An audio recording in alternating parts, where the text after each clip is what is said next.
Selama dia masih di KSP, masih bercokol di istana, dia akan menggunakan kekuasaannya. Ada yang mengatakan abal-abal, yang jelas terminologinya ilegal dan inkonstitusional.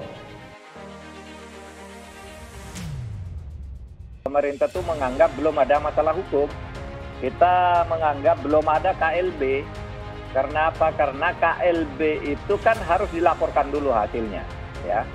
Dan KLB itu kemarin yang disebut KLB itu kan tidak pakai izin dari pemerintah dan sesuai dengan aturan-aturan yang ada. Saya tetap percaya bahwa Bapak Presiden Jokowi memiliki integritas dan kearifan dalam menyikapi gerakan pendongkelan dan perebutan kepemimpinan Partai Demokrat yang sah ini.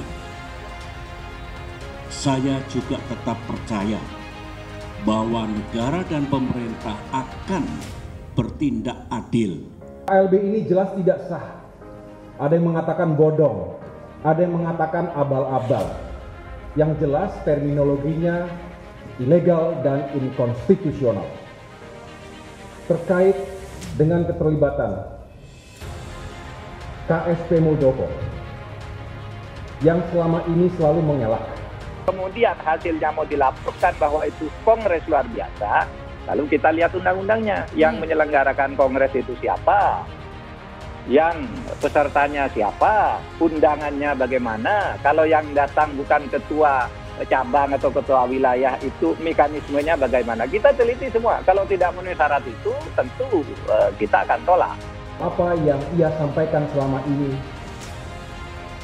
ia pungkiri sendiri melalui kesediaannya menjadi ketua umum Partai Demokrat abal-abal versi KLB ilegal.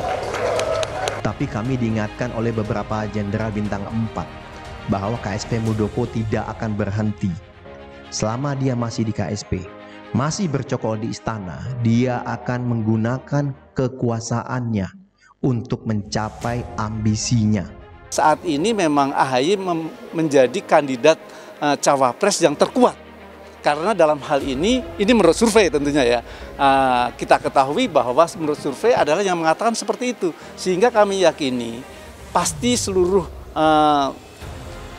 pemimpin-pemimpin ataupun calon presiden-presiden yang lain pasti sangat memperhitungkan tentang masa. Kan memang banyak partai-partai politik yang justru sekarang itu menciptakan kejubutan bagi demokrasi.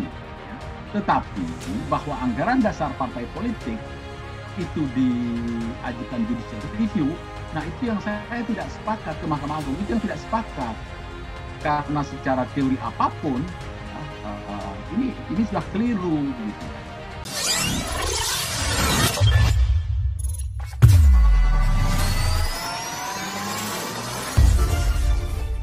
Wakil Sekretaris Jenderal Partai Demokrat Jovan Latukonsina mengapresiasi kepercayaan publik terhadap Partai Demokrat.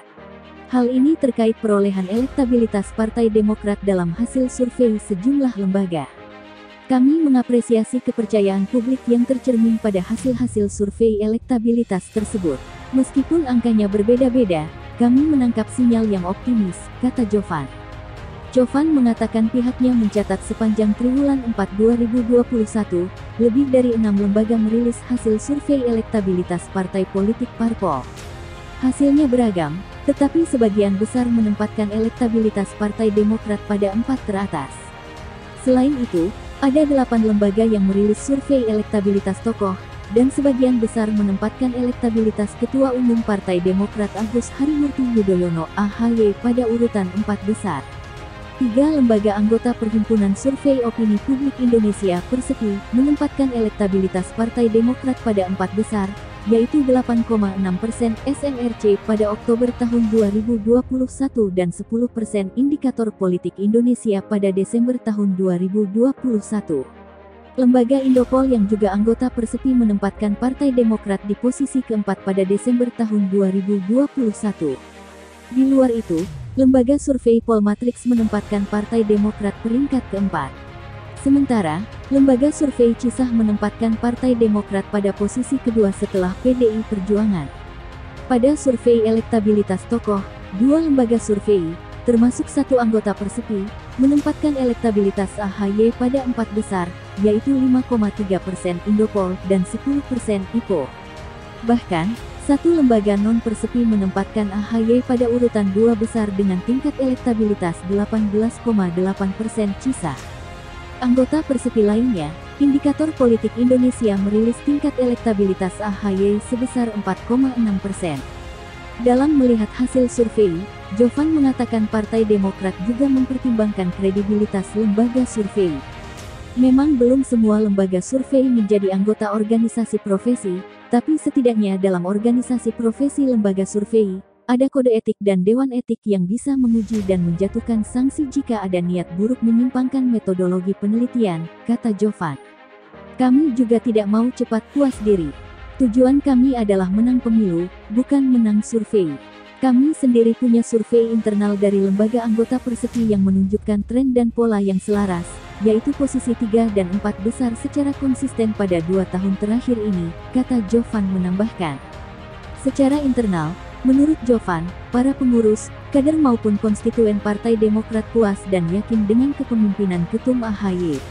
Insya Allah kita bisa mendorong arus perubahan dan generasi kepemimpinan pada pemilu 2024 nanti, kata Jovan.